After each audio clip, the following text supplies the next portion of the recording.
Hello everyone, let's start with question number 2. This is from chapter number 7, coordinate geometry.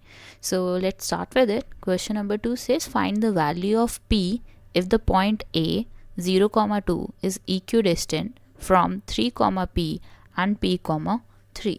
तो हमारे पास यहाँ पे जो इन्फॉर्मेशन है वो ये है कि हमारे पास एक पॉइंट है A, उस पॉइंट को हम मान लेते हैं 0, 2, मतलब दिया हुआ है और उन्होंने बोला है उसके इक्विडिस्टेंट पॉइंट पे एक पॉइंट बी है, लेट इट बी 3, पी, और दूसरी साइड पे मान लेते हैं एक पॉइंट सी है, उसका पॉइंटर हमें दिया हुआ है पी, 3, और उन्होंने बोला है ये जो दोनों पॉइंट्स हैं they are equidistant from centre A.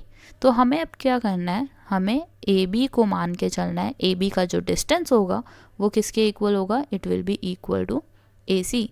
तो अब आप क्या करोगे, you will apply distance formula on the left hand side as well as on the right hand side. A B निकालने के लिए डिस्टेंस फार्मूला, ए सी निकालने के लिए डिस्टेंस फार्मूला।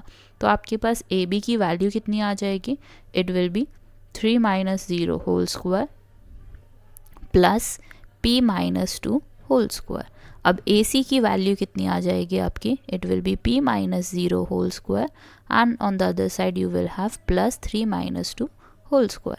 अब आपके पास वैल्यू क्या आ गई, 3 का square is 9।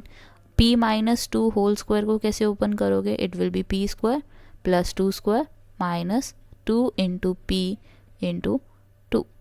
Finally you will get on the right hand side p square और 3 - 2 होल स्क्वायर कितना हो गया, इट विल बी 1 स्क्वायर। अब आपके पास फाइनली वैल्यू कितनी आ रही है, और नेक्स्ट स्टेप में आपने क्या लिखना है, squaring both sides. Squaring both sides लिखो और आपके पास लेफ्ट हैंड साइड मिल जाएगा आपको 9 plus P square plus 4 minus 4p is equal to P square plus 1 square. अब देखो P square left hand side पे भी है, राइट हैंड साइड पे भी है, कैंसिल कर दो। आपके पास बचा क्या, 9 + 4 is 13, 13 minus 4p is equal to 1।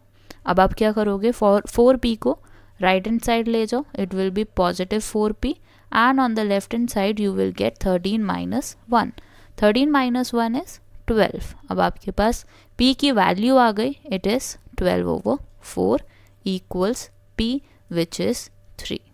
So you get the value of p as 3 and this is your answer for question number 2. Thank you for watching and do come back for the third question. Thank you.